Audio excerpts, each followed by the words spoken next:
Hey everyone, welcome back to LoopIt Radio, where ideas meet innovation and English learning becomes effortless. I'm Sandra, and today's episode is packed with real English phrases you'll hear and use in everyday conversations. Whether you're learning English for your career, travel, or just to sound more natural, you're in the right place. In this episode, our hosts Ryan Johnson and Nikki James will walk you through 75 powerful phrases used by native speakers, expressions that'll instantly make your English sound more fluent and confident. So grab your headphones, sit back, and get ready to learn English the natural way. Only on LoopIt Radio. Welcome to the Deep Dive. Today we're going to take a really close look at the phrases that make a huge difference in everyday English conversations. You sent us this amazing stack of source material, basically a guide to common phrases that fluent speakers use all the time. That's right. And we're moving beyond just, single words. The mission here really is to help you master these whole phrases. Because as your sources point out, that's the secret sauce, isn't it? Understanding context, sounding natural, it makes communication feel almost effortless. Exactly. Think of this as, well, a practical shortcut. If you want to go from sounding maybe a bit textbookish to genuinely comfortable, whether you're just, chatting with someone, ordering coffee, or fitting in at work, these phrases are kind of the glue holding daily interactions together. They really are. They're the markers of actual, real conversation, and they stick, I think, because they're tied to things we do every day. Let's jump in. How about we start with the basics, like just checking in with people? Right, because the foundation of casual English, as the sources highlight, it's rarely that stiff, hello, how are you? It's all about understanding the right level of formality for who you're talking to. Exactly. So let's start with, how's it going? It's pretty standard, right? The casual version of how are you? Yeah. But crucially, it already signals a degree of comfort. Okay, so when would you use it? Is it okay for pretty much anyone? Generally, yeah, but you use it more with people you know, friends, family, coworkers you see often. Picture seeing a colleague in the hallway, that quick, friendly, hey, how's it going? It's perfect. It opens the door, but doesn't demand, a whole long story. The reply is kind of nuanced too, right? The source reminds us it's not an invitation for a deep dive into your life. Definitely not. You'll hear things like, it's going well, thanks, or maybe pretty good, just a bit busy, short and sweet. It signals the context you're both kind of moving, no need for a big stop and chat. Okay, contrast that with what's up if how's it going is casual. Then what's up is super casual. It's the ultimate low pressure greeting. It just means what's happening or how are you, but with zero seriousness. Yeah, I definitely wouldn't use what's up with someone I just met. Unless maybe they were way younger and I was trying too hard to sound cool, which, let's be honest, probably wouldn't work anyway. Exactly. It's really for friends, people you know well, or maybe contexts where you're already friendly, like walking into your usual coffee shop. And the response, it's almost like a little ritual. Often it's just bounced right back. Hey, what's up with you? Or that classic non-answer, not much, just hanging out. Right. It's more of an acknowledgement than a real question, Okay, and one more in this greeting zone. Yeah. The one specifically for when you haven't seen someone in ages. Long time no see. Ah, yes. It's such a neat bit of English shorthand, isn't it? It perfectly says, hey, I know it's been a while. Great to see you. All in just 4 words. Perfect for bumping into that old friend or coworker after months or even years. Okay, so we've covered the initial hello. Now let's talk about the status report. When someone does ask how you are, how do you actually answer? Your source material lays out this brilliant spectrum from total relaxation to complete exhaustion. Let's start with the good stuff. I'm just chilling. This means relaxing, taking it easy, watching a movie, reading, just having some quiet time. But what's fascinating, and the sources point this out, is how it's often used almost like a counterstatement. Counterstatement, how do you mean? Well, in a lot of English-speaking cultures, there's this pressure to always be busy, right? So if you say, I'm just chilling, you're kind of consciously saying, nope, I'm peaceful right now. You're signaling you're not stressed or rushing. It's the opposite of saying, oh, I'm running around like crazy. It's almost justifying your downtime on a Sunday afternoon. That's a really good point. You're not just stating a fact, you're managing an expectation. Kinda. But inevitably, sometimes we are running around like crazy. And if you're just physically drained, you might say, I'm beat. Yeah, I'm beat is quick, common, gets the point across. It means you're physically tired after a long day, maybe lots of work or running errands. Suggests you just want to collapse, basically. But if you need to really emphasize it, dial up the drama a bit, convey that deep, almost like soul-crushing exhaustion, that's when you use I'm running on fumes. That phrase paints such a clear picture, doesn't it? It's totally metaphorical, like a car with an empty gas tank. You're just operating on sheer willpower. You're mentally, physically, maybe emotionally drained. It's what you say after pulling an all-nighter or traveling for 12 hours straight. It really communicates how low your energy is. And often that exhaustion comes from just having way too much work. When you're overloaded, you say, I'm swamped. I'm swamped. This is such a key phrase, especially professionally, because it has this really important practical job. It's the polite, socially okay way to say no to a request without sounding unhelpful or, like, lazy. Right, that's the core function. The example in the source is perfect. Sorry, I'm swamped right now. I've got 3 deadlines today. It justifies why you can't take on more and kind of subtly signals your importance because you're so busy. It's a cultural thing maybe, but linguistically it works. Okay, shifting gears to health. We have, I'm feeling under the weather. This is the go-to polite phrase for when you're sick, but maybe not, like seriously ill. It's vague, keeps it low-key, and it's perfect for more official situations. Yeah, lets you call in sick or cancel plans without going into gory details. It's a gentle way to say you're not feeling 100% and need to rest up. And finally, if being super busy isn't just temporary, but it kind of defines your whole schedule, then you are on the go. Right. On the go describes that whole fast-paced lifestyle, constantly moving, meeting to meeting, errand to errand, hardly stopping. It can describe your lifestyle. She has a very on-the-go job, or just how you are right now. Sorry, can't talk. I'm on the go. Captures that nonstop modern pace. Okay, so we know how to check in. Now let's get into the engine room of daily life. How we talk about starting tasks, doing them, and importantly, managing all that work. We start with just the drive, the focus on getting stuff accomplished. That's captured simply by get things done. It's very results-focused, isn't it? If you're determined to accomplish things, maybe you skip lunch or stay late. Why? Because you're committed to getting things done. It's about being productive, effective, not just, busy for the sake of it. And then there's that specific category of small, necessary tasks. Run errands. Right. This specifically means those little jobs, usually outside your main location, house or office, going to the bank, picking up dry cleaning, post office, grabbing groceries. If someone asks what you did Saturday morning, saying, oh, just running errands, paints that picture of lots of little logistical things. Okay, when a new project or plan is just starting, we need a phrase to kick it off. Get the ball rolling. This one's vital because it marks the shift from just talking or planning to actually doing something. You're starting the project, starting the discussion, and making it move forward.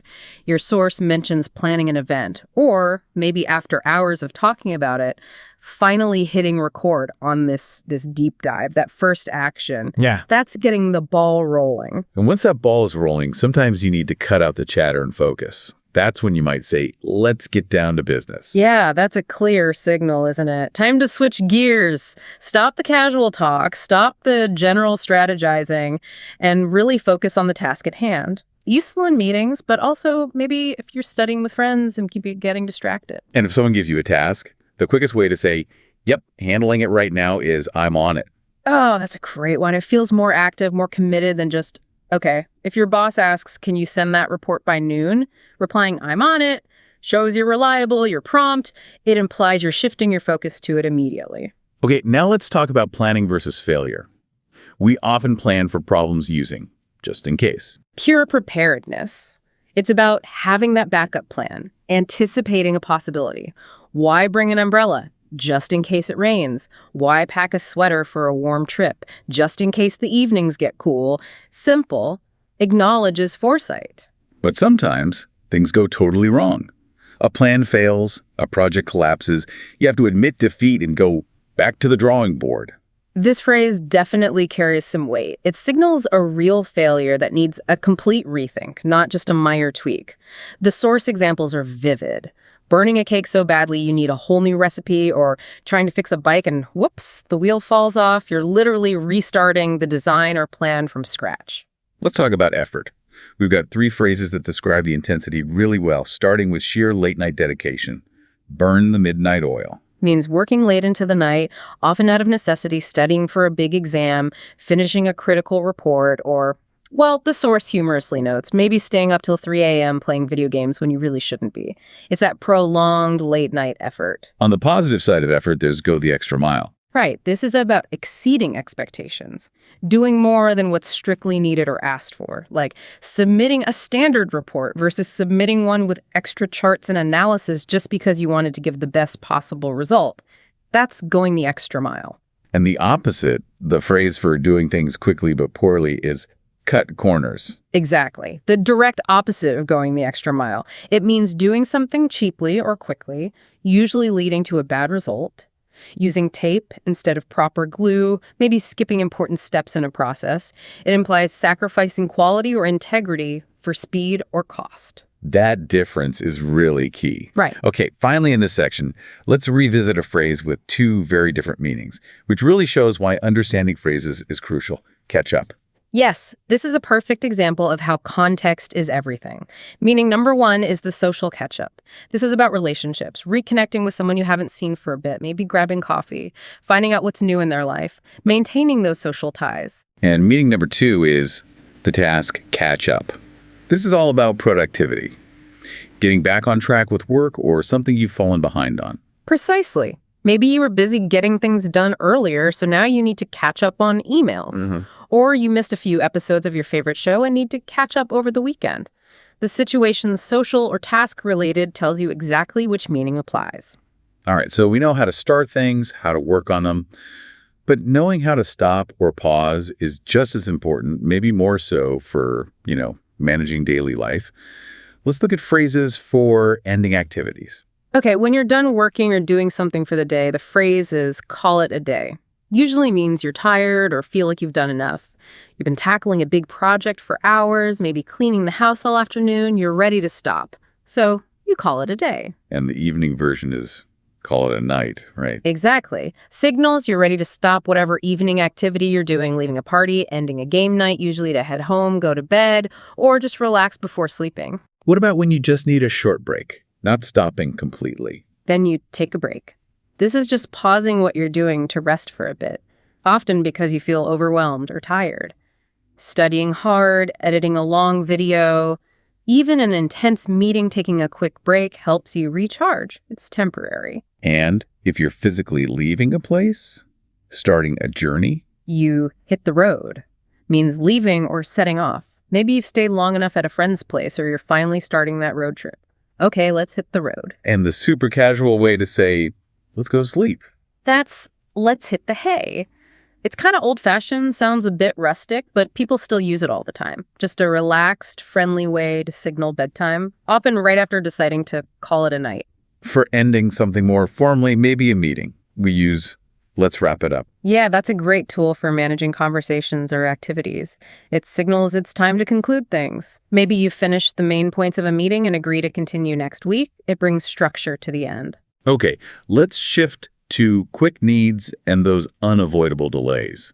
Phrases for when time is tight, like you're hungry but no time for a proper meal. You grab a bite. Yeah. Implies speed, informality, perfect for that quick 20-minute lunch break at work or needing a snack while you're out running errands. The source captures that little negotiation too. Oh yeah, the example, wanna grab a bite. Sure, but please, not pizza again. Fine, salad it is. Exactly.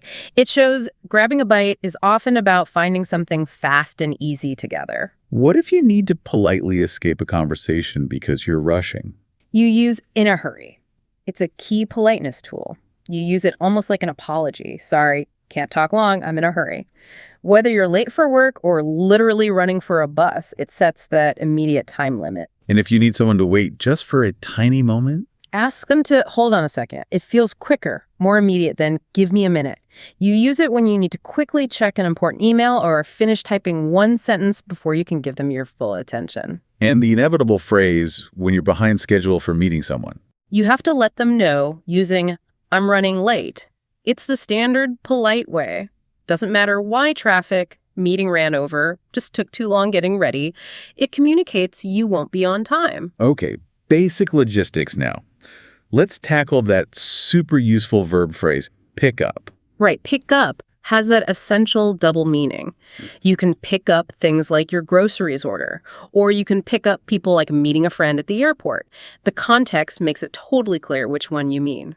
And the phrase for when something's broken, out of order. Yes, means it isn't working. But the key insight from the source is how broad it is. Right, not just for machines like the coffee maker at the cafe. It applies to bigger systems too. The elevator in your building, maybe an online payment system, or even a whole website could be temporarily out of order. Just means not functioning. Okay, so daily English isn't just about tasks and time. It's hugely about, well, navigating the social stuff. We need language for keeping relationships going, but also for making decisions together or expressing when things are uncertain. Right, to keep a connection alive when you don't see someone often. You say, keep in touch. Exactly. It signals you intend to stay connected, even without frequent face-to-face meetings. Super common when someone moves, changes jobs, goes off to uni. It's like a promise of low-maintenance connection. And for spending relaxed, unplanned time with someone. You suggest you hang out. It takes the pressure off. Hanging out means casual, low-key stuff, watching a movie at home, grabbing a quick coffee, just kind of being in the same space without needing a big plan or objective. How about managing that awkwardness when you first meet people? You need to break the ice. This is that deliberate first step to get conversation going when things feel a bit stiff or shy. And the source gives that great practical tip. Ask about pets at a conference. Why? Because it's safe, usually positive, gets people talking easily. A classic icebreaker topic. And once someone is talking, sharing an idea maybe, how do you show you're really listening and interested? You say, I'm all ears. It's really inviting, shows you're focused and ready to hear what they have to say. Okay, let's get into decisions. There are some great phrases here for different levels of certainty. First, just handing the choice over, it's up to you. Simple, direct, means you choose or it's your call. You're genuinely okay with either option and letting the other person decide. What about when you can't decide now because things might change? That's when let's play it by ear. Essential for dealing with unknowns, weather, traffic, how long something else will take. You're agreeing to stay flexible and decide later based on how things actually unfold. And if the decision needs more thought, more personal reflection. You announce, I'll sleep on it. This clearly says you need time, specifically overnight, before committing.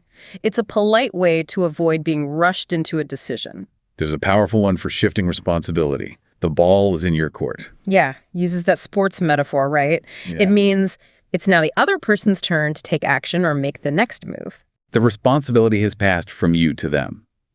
The source example is perfect. Okay, I've booked the flight tickets, so the ball's in your court to sort out the accommodation. Your part's done. They need to act next. If you want to understand someone else's suggestion better, you ask, what do you have in mind? It's a gentle way to ask for more details about their plan, whether it's a weekend activity or a work strategy. And to informally agree on something, seal the deal. We say, let's shake on it. Even if you don't physically shake hands, it finalizes a casual agreement like splitting chores. Okay, I'll cook tonight, you clean tomorrow, let's shake on it. Let's circle back to uncertainty. The source mentions, I'm on the fence, twice, which suggests it's pretty important for showing indecision. Right. I'm on the fence means you are undecided between two specific options. It's about your internal feeling, pizza or sushi, this job offer or that one. You haven't chosen a side yet. How is that different from it's up in the air? Good question. It's up in the air means the plans themselves are uncertain, usually because of outside factors you can't control. Weekend plans are up in the air because the weather forecast is bad. A project deadline is up in the air because you're waiting for someone else's approval. The uncertainty comes from outside, not from your own indecision. Ah, okay, that's a crucial difference.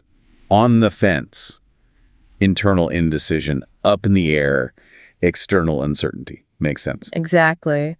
And finally, for showing you understand someone's difficult situation because you share it, you use I'm in the same boat. It creates instant connection and empathy.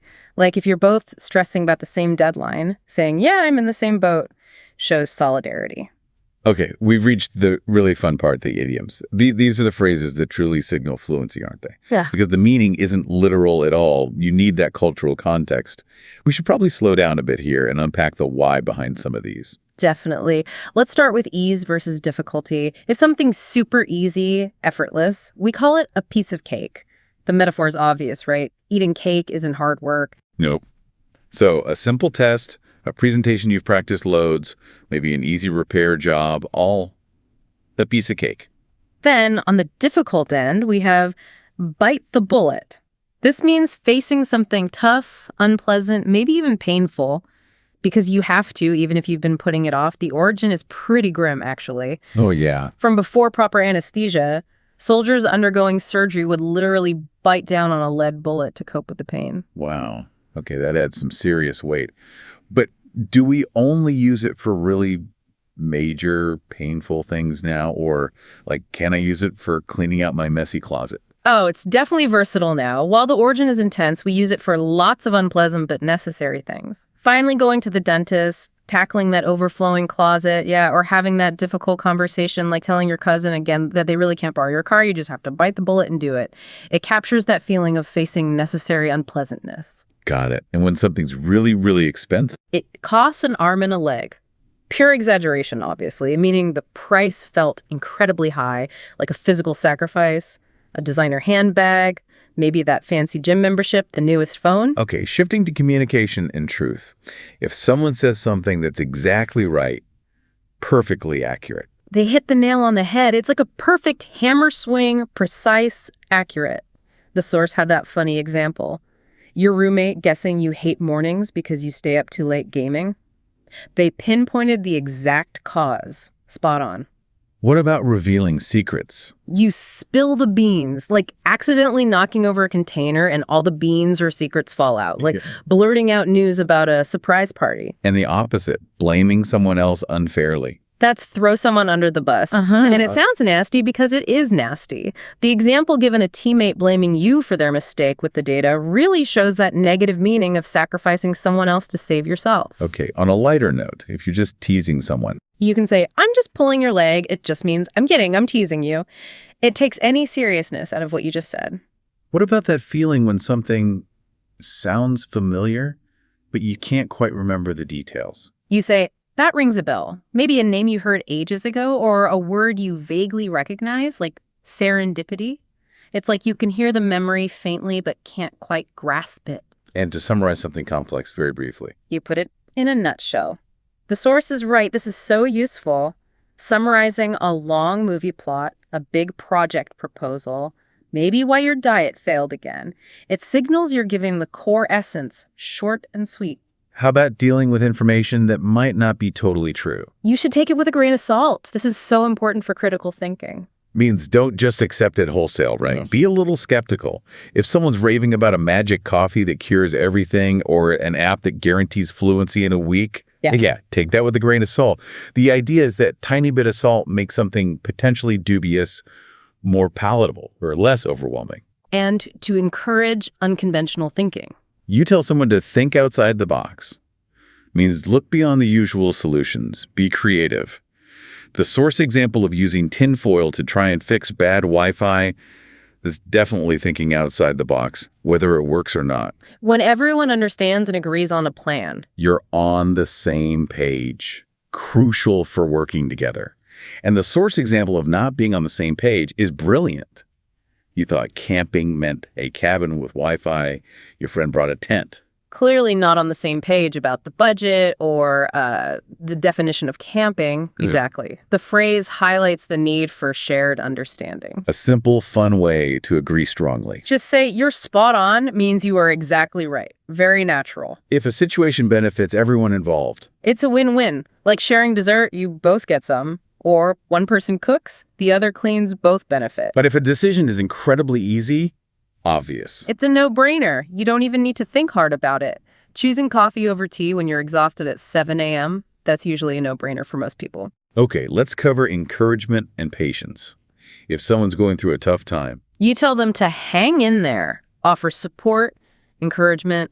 For friends studying for exams, colleagues working late on a hard project, just means keep going, don't give up. and if someone seems really stressed or is working too hard, You advise them to take it easy, means relax, slow down, don't push yourself so hard. the classic good luck wish, especially for performers. Break a leg. Weird, right? But it's the traditional way to wish good luck before a show, an exam, a job interview.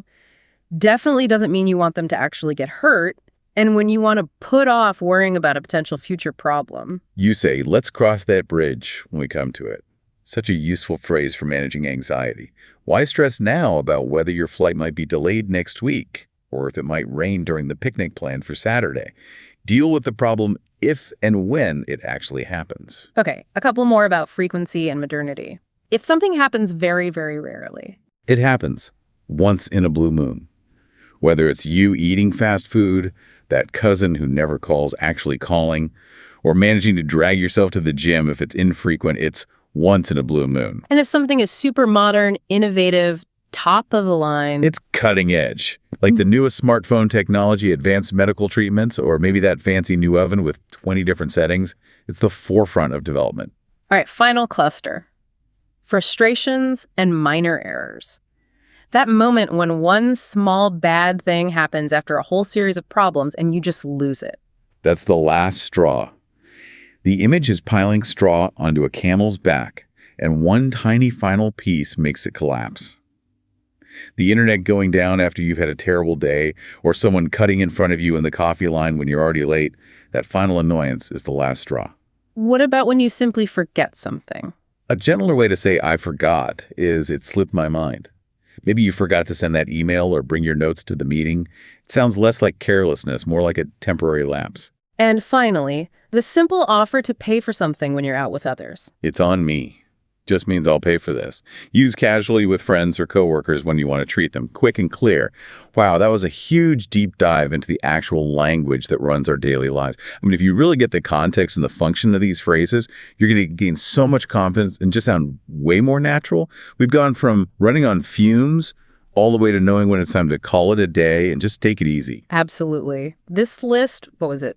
Over 75 phrases, it perfectly shows that real fluency isn't just about memorizing words. It's about mastering this living language, the idioms, the context, how people actually connect, agree, disagree, make plans, understanding the cultural why behind them. You know, why, in a nutshell, works as a summary, or why swamped is such a useful shield that's just as vital as the definition itself. Totally agree. We've really been able to explore the specific situations and the feel each one has.